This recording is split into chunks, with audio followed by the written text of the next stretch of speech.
There's a specific kind of heartbreak that doesn't announce itself.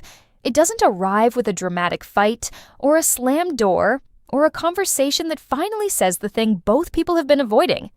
It arrives quietly, slowly, like water finding its way through stone. Not breaking anything violently, just wearing it down over time, until one day Capricorn looks at the situation and realizes that something essential has been gone for a long time, and they never even noticed the exact moment it left. That's the heartbreak this video is about. Not the loud kind. The quiet kind.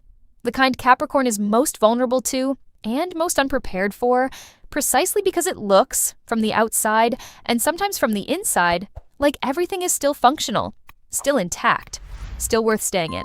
Capricorn protects themselves from so many things. From recklessness, from impulsivity, from trusting too fast, from committing before the evidence justifies commitment. The defenses are real, and they're well-built, and they work against most things. But there are specific types of people, specific constellations of energy and personality and behavior that find the gaps, not because they're looking for gaps, because the gaps are exactly where those personalities naturally exist. 5 signs, the ones that, not out of malice, but out of something more complicated than malice, tend to end up on the other side of a Capricorn's broken heart more than most. Let's go. The first sign is Gemini.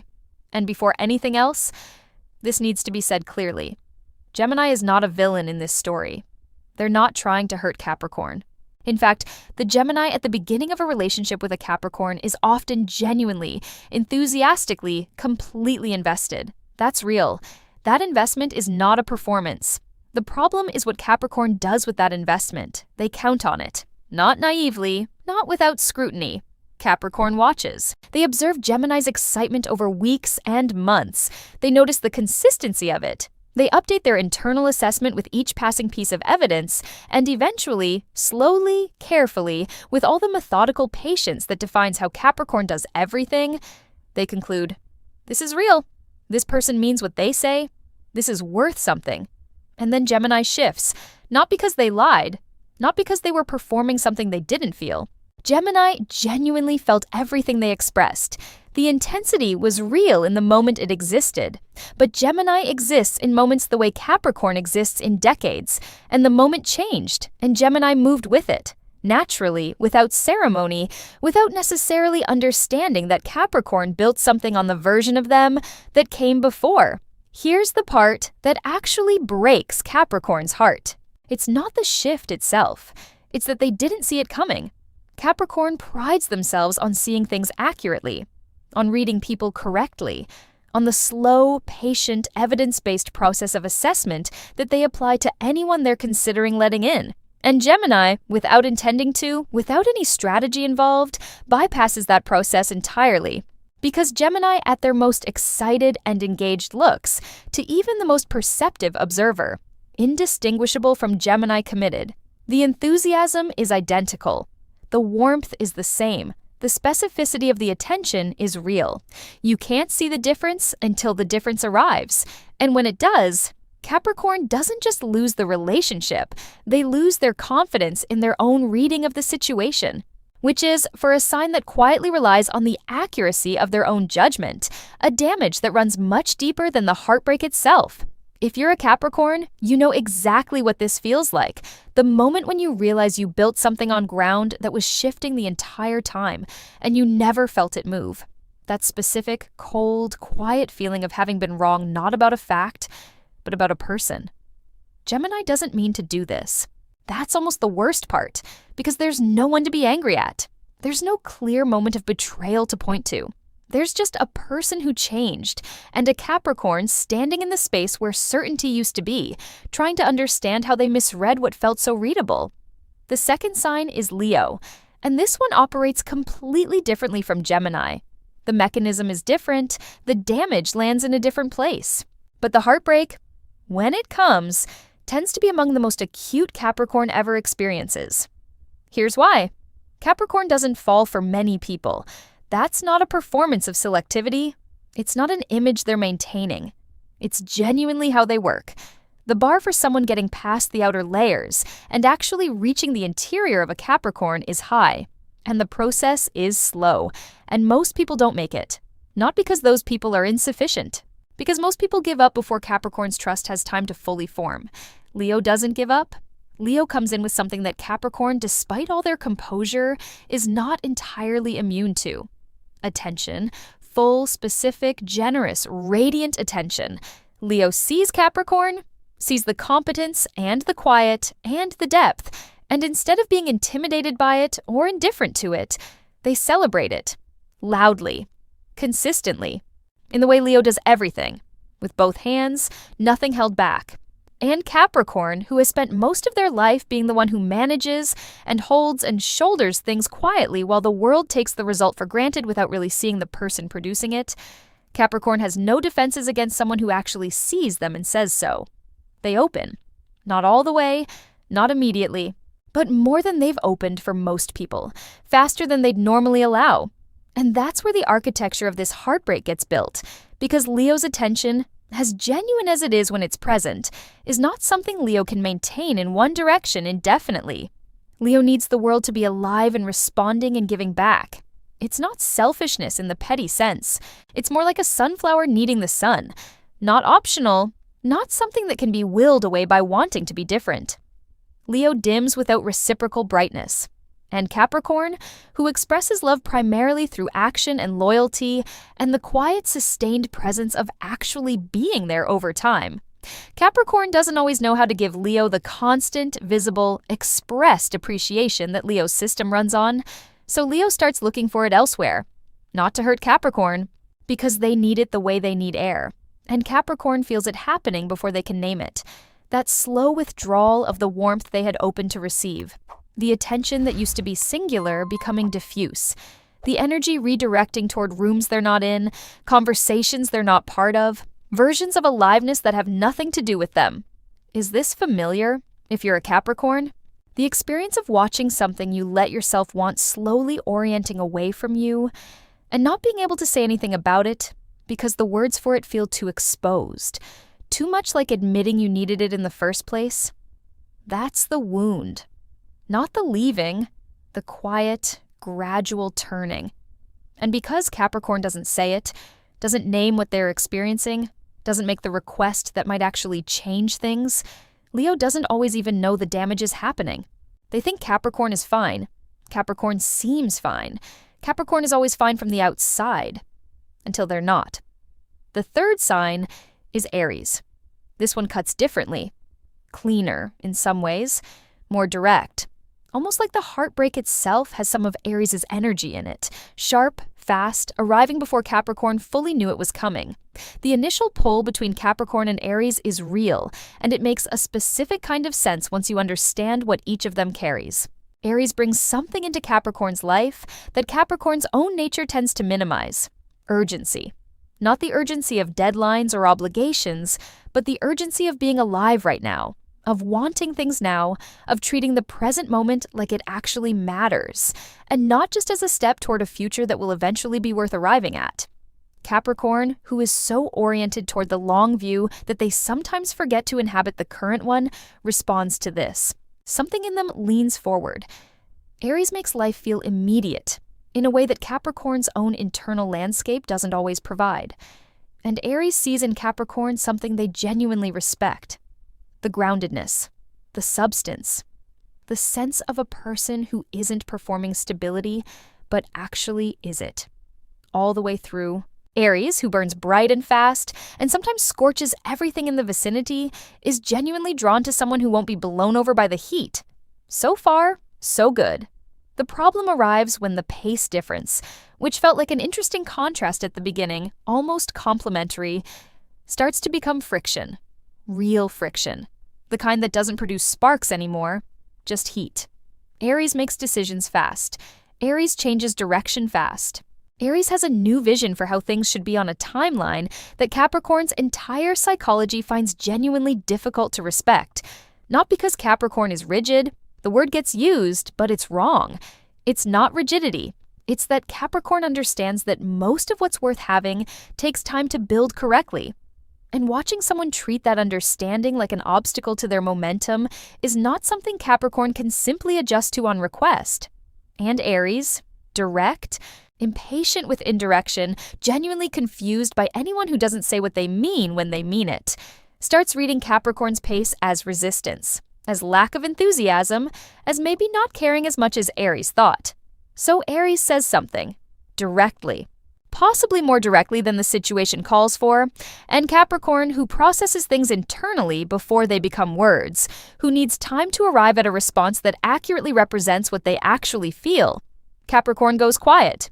Not because they don't have a response, because the response isn't finished yet, which Aries reads as more evidence of the problem. The cycle compounds. Two people who genuinely cared about each other, now somehow on opposite sides of a gap that was always there but didn't used to feel like a chasm. Aries eventually does what Aries does when something stops moving. They move on. Fast. The way they do everything. And Capricorn is left with something that doesn't have a clean shape. Not a dramatic ending, just a conclusion they didn't have enough warning to prepare for. Which, for someone who prepares for everything, lands like a specific kind of failure. The worst part? Capricorn understands, intellectually, why it ended. They can trace the logic of it. They can see every step that led to the outcome. Understanding doesn't stop it from hurting. Not even for Capricorn. The fourth sign might be the most surprising one on this list, Libra. Because on the surface, on the actual surface where first impressions live, Capricorn and Libra seem like they could work. They're both composed, both capable of operating professionally in social situations, both interested in quality, in refinement, in the kind of life that has been thought about and built intentionally rather than fallen into by accident. So Capricorn looks at Libra and sees someone who might actually understand what they're trying to build, someone who gets it. And Libra looks at Capricorn and sees someone stable, reliable, real. In a world that Libra sometimes experiences as all surface and negotiation and the exhausting performance of keeping everyone comfortable, Capricorn reads like solid ground. Both of them are right about what they see. Both of them are also missing something essential. What Capricorn doesn't fully account for in the early stages is that Libra's composure is not the same as Capricorn's composure. Capricorn's composure comes from internal structure, from having thought things through, from knowing where they stand, from having built something sturdy enough inside themselves that the external situation doesn't shake it. Libra's composure comes from something different, from the constant, skilled management of the emotional atmosphere around them, from reading the room so precisely that they know exactly how to be in each moment in a way that keeps the air from getting too heavy. It works beautifully until it doesn't.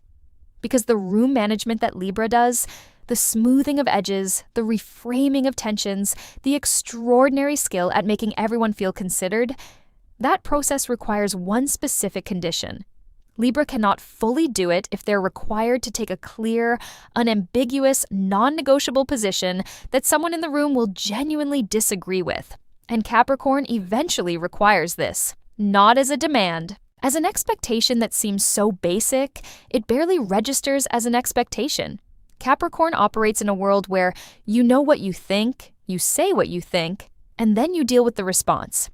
Ambiguity in a person's actual position is, to Capricorn, either a sign of dishonesty or a sign of weakness. Neither of those readings is entirely fair to what's actually happening with Libra. But fairness and accuracy are different things. And Capricorn's read, while incomplete, is not totally wrong either. Libra avoids the conflict, gently, artfully, in ways that often work for a while because Libra is extraordinarily good at making avoidance look like consideration.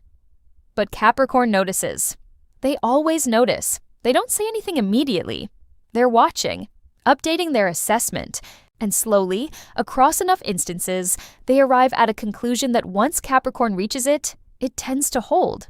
I cannot fully trust what this person tells me because I don't know how much of it is what they actually think and how much of it is what they've calculated I want to hear. That's not a recoverable conclusion for Capricorn. Trust, once genuinely called into question at that level, doesn't come back. Not the way it was.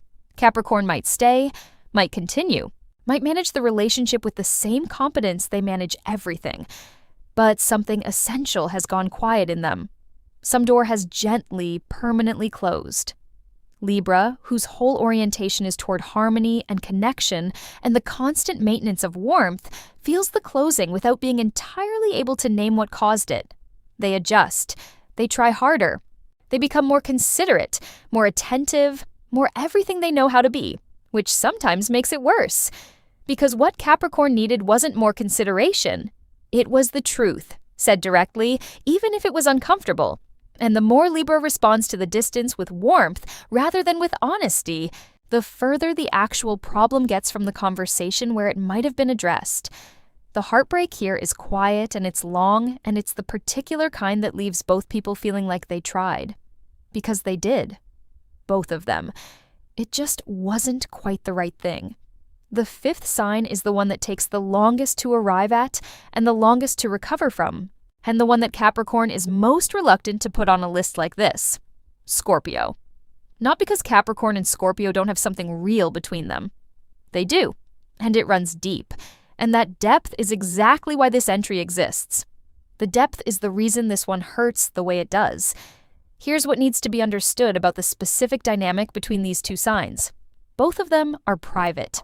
Both of them guard their interior world with a consistency and a skill that most people around them never fully recognize, because both of them are also capable of being engaged, present, warm, even open in the selective way that makes people feel genuinely seen without actually being shown everything. When Capricorn and Scorpio find each other, when two people with this particular architecture of interiority and guardedness actually decide to trust each other, the experience is unlike almost anything else either of them has known, because they've both spent most of their lives giving people edited versions. The full version, offered to someone who also has a full version, and who you can feel understands the weight of that, that's extraordinary. Rare in a way that actually means something. So when it goes wrong, it doesn't go wrong quietly. It goes wrong in the exact place it was most real.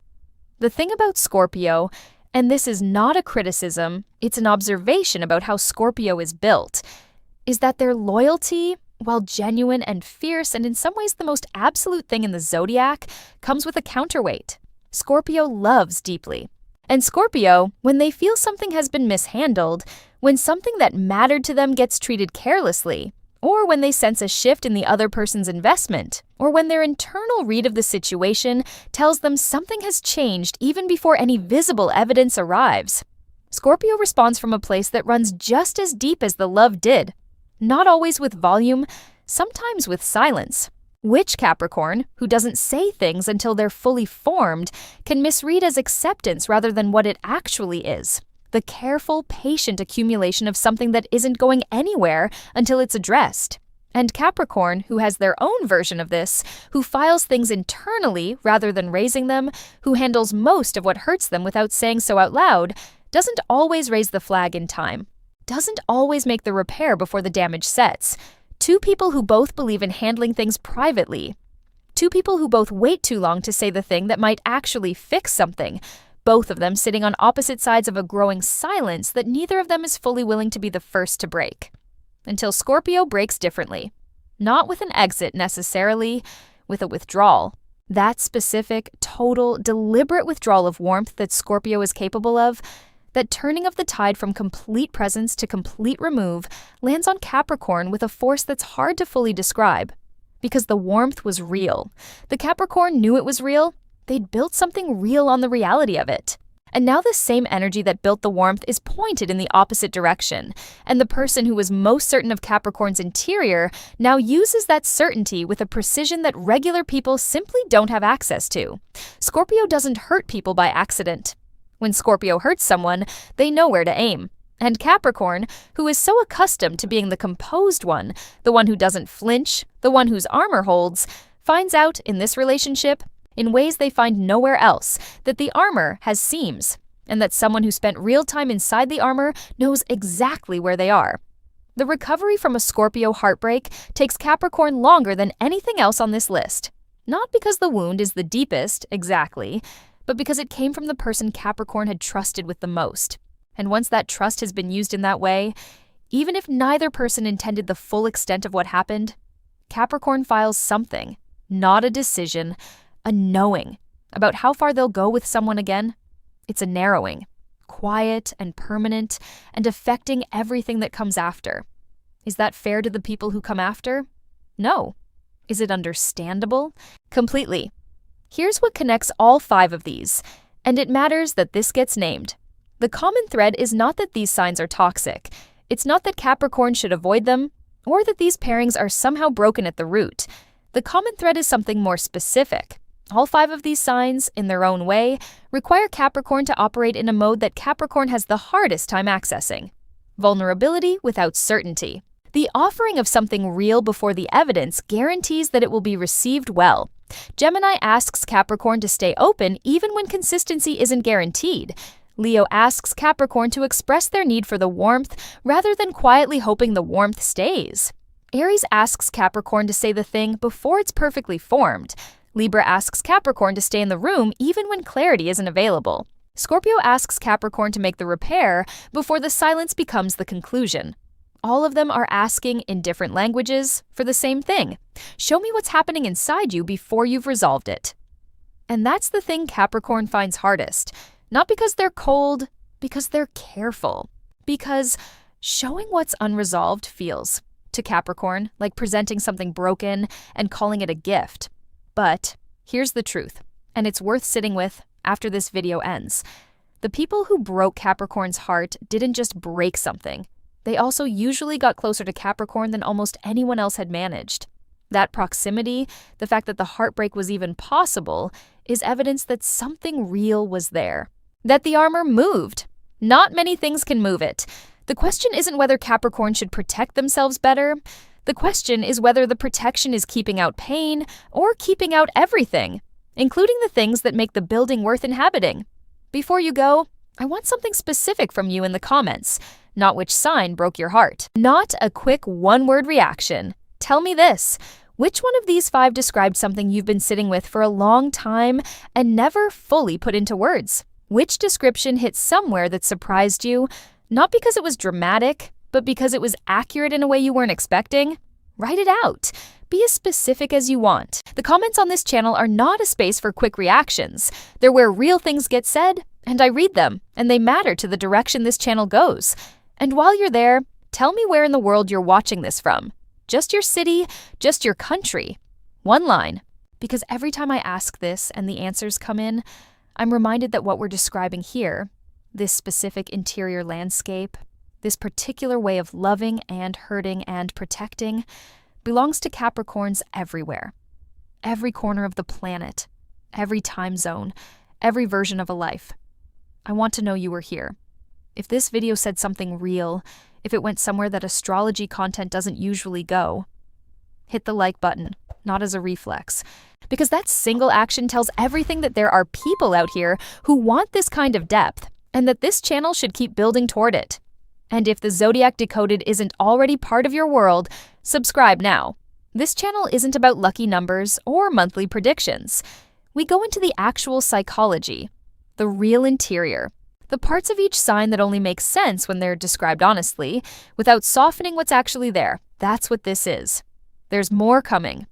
And the next one is already almost ready.